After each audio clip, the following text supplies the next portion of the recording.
खंड शिक्षा अधिकारी पर शिक्षकों का फूटा गुस्सा, लगाया रिश्वतखोरी और मनमानी का आरोप। स्थानांतरण में लापरवाही पर शिक्षकों ने किया प्रदर्शन, बीएसए ने कही कार्रवाई की बात। नमस्कार, मैं हूं बजरंगी विश्वकर्मा। आज आप देखेंगे मेरे साथ आजमगढ़ के महाराजगंज से जुड़ी खबरें। आइए नजर डालते हैं आज की खास खबरों पर। आजमगढ़ महाराजगंज विकासखंड के खंड शिक्षा अधिकारी कार्यालय पर मंगलवार को दर्जनों की संख्या में शिक्षकों ने पहुंचकर जमकर नारेबाजी की और खंड शिक्षा अधिकारी अजय कुमार तिवारी पर गंभीर आरोप लगाए। शिक्षकों ने कहा कि स्थानांतरण व समायोजन आदेश के अनुपालन में जानबूझकर बाधा डालते हुए खंड शिक्षा अधिकारी द्वारा रिश्वत न मिलने पर 24 शिक्षकों के आवेदन सत्यापित नहीं किए गए। प्राप्त जानकारी के अनुसार सचिव उत्तर प्रदेश बेसिक शिक्षा परिषद प्रयागराज द्वारा 13 जून 2025 को शिक्षकों के शैक्षिकी समायोजन व स्थानांतरण को लेकर शासनादेश जारी किया गया था।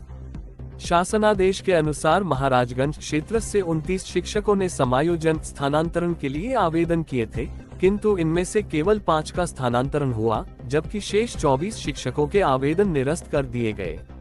जब इन शिक्षकों ने सूची जारी होने के बाद बीओ कार्यालय पहुंचकर जानकारी ली तो ये स्पष्ट हुआ कि उनके आवेदन खंड शिक्षा अधिकारी द्वारा सत्यापित ही नहीं किए गए और न ही बीएसए कार्यालय को भेजे गए। जिन शिक्षकों का स्थानांतरण हुआ, उन्होंने बताया कि उन्होंने स्वयं अपने आवेदन सत्यापित कराकर बेसिक शिक्षा अधिकारी कार्यालय में जमा कराए थे। आक्रोशित शिक्षकों ने खंड शिक्षा अधिकारी कार्यालय पर प्रदर्शन करते हुए आरोप लगाया कि सत्यापन के नाम पर खंड शिक्षा अधिकारी द्वारा रिश्वत की मांग की गई थी। शिक्षकों का कहना है कि विद्यालयों से खेलकूद सामग्री, बर्तन, बिल्डिंग कार्यों आदि में भी खंड शिक्षा अधिकारी द्वारा कमीशन लिया जाता है। वहीं कुछ शिक्षकों ने आरोप लगाया कि कुछ शिक्षक विद्यालय न आने के बावजूद प्रतिमाह कुछ राशि देकर खंड शिक्षा अधिकारी की दया दृष्टि में बने रहते हैं। मामले पर जब बेसिक शिक्षा अधिकारी से बातचीत की गई तो उन्होंने स्वीकार किया कि खंड शिक्षा अधिकारी की लापरवाही के चलते 24 शिक्षकों के आवेदन समय से कार्यालय तक नहीं पहुंचे, जिससे उनका स्थानांतरण नहीं हो सका। उन्होंने ये भी कहा कि यदि खंड शिक्षा अधिकारी द्वारा अनुपस्थित शिक्षकों की उपस्थिति दर्ज कर वेतन आहरित कराया गया है, तो ऐसे मामलों की जांच कर कड़ी कार्रवाई की जाएगी। खंड शिक्षा अधिकारी कार्यालय में शिक्षकों के इस तरह के विरोध और आरोपों ने शिक्षा विभाग में हड़कंप मचा दिया है। अब देखना ये होगा कि इस मामले में क्या कोई विभागीय जांच या कार्रवाई होती है या यह मामला भी अन्य प्रकरणों की तरह ठंडे बस्ते में चला जाएगा।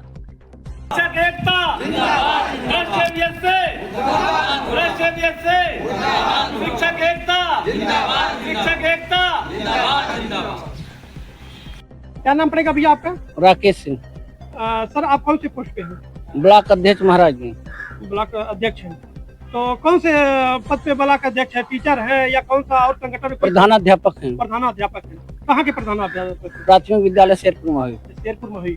आज आप क्या समस्या आप लोगों की? समस्या हमारी है ट्रांसफर समायोजन में हमारे यहाँ बीएसए द्वारा व्याप्त अनियमितता के विरोध में हम लोग यहाँ आए हैं। 29 शिक्षक हमारे यहाँ फॉर्म जमा किए थे, जिसमें 5 लोगों का जो कि व्यक्तिगत रूप से बीएसए कार्यालय जमा किए, उनका सत्यापन हुआ और बकिया जो खंड शिक्षा अधिकारी के जिम्मे सत्यापन था, बीआरसी फॉर्म जमा थे, वो बिना सत्यापित हुए निरस्त हो गए। ये किस चीज का फॉर्म था? ये वार्षिक व्यवस्था होती है हमारी ट्रांसफर और समायोजन की। लगभग 10 वर्षों के बाद ये व्यवस्था शिक्षकों को उपलब्ध हुई है, जिससे हमारे शिक्षक ब्लॉक के 22 शिक्षक वंचित रह गए। इसका हम लोग खंड शिक्षा अधिकारी का उनके व्याप्त भ्रष्टाचार के खिलाफ विरोध कर रहे हैं। भ्रष्टाचार जैसे बड़ा आरोप लगा रहे हैं, क्या भ्रष्टाचार है उनके ऊपर? ये तो खुद भ्रष्टाचार है कि 22 लोगों का बिना सत्यापन के रह गया, जो कि उनकी जिम्मेवारी है। नहीं, जैसे कि सुनने में आ रहा है 5 लोगों का हो गया है, वो 5 लोगों का कैसे हुआ? 5 लोग जो यहाँ से गए थे, उन्होंने सीधे अपना फॉर्म बीएसए के यहाँ रिसीव कराया। अच्छा, वो डायरेक्ट ले जाके? हाँ, वो डायरेक्ट ले जो इनके पास दिए थे वो नहीं हो पाया? नहीं हो पाया, सारे फॉर्म यहीं रह गए। फॉर्म क्यों रोके गए? क्या उनके पास जानकारी का अभाव था या कोई चीज? वो सब जानते थे, उन्होंने जानबूझ के लापरवाही बस ये फॉर्म रोका। उनके दिमाग में था कुछ लेन देन करना चाहते थे, इसलिए उन्होंने फॉर्म रोक दिया। क्यों पूर्व में भी आप लोगों से कुछ डिमांड रखा गया था? डिमांड तो हमेशा रखी जाती है हम लोगों से। अब अनेक काम होते हैं यहाँ, पुस्तक वितरण है, अध्यापक के विद्यालय पे जाना चाहिए और यहीं से सब लोग अपना अपना ले जा रहे हैं जबरदस्ती। उनके द्वारा मनमानी की जा रही है। खंड शिक्षा अधिकारी शिक्षकों पर अनावश्यक दबाव बनाया जाता है। क्या नाम पड़ेगा सर आपका?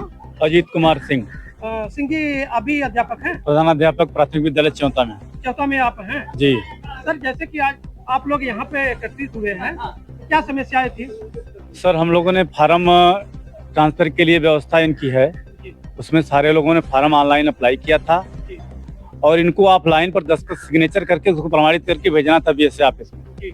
इन्होंने पैसे के लालच में, पैसे की मांग में नहीं पैसा आया, इसलिए इन्होंने सारे फार्म को निरस्त भेजा ही नहीं। यहाँ सारे फार्म वहाँ लाख हो गया। आप बड़ा आरोप लगा रहे हैं पैसे की मांग। क्या पूर्व में भी पैसे की डिमांड आप लोगों से की बहुत जाती है? जगह पैसा लिए हैं, बर्तन में लेते हैं पैसा, खेल कूद में लेते हैं पैसा, बिल्डिंग में लेते हैं पैसा, कहाँ नहीं पैसा ले रहे हैं। जब इतनी बड़ा भ्रष्टाचार का आप आरोप लगा रहे हैं, फिर आप लोगों ने शिकायत क्यों नहीं किया?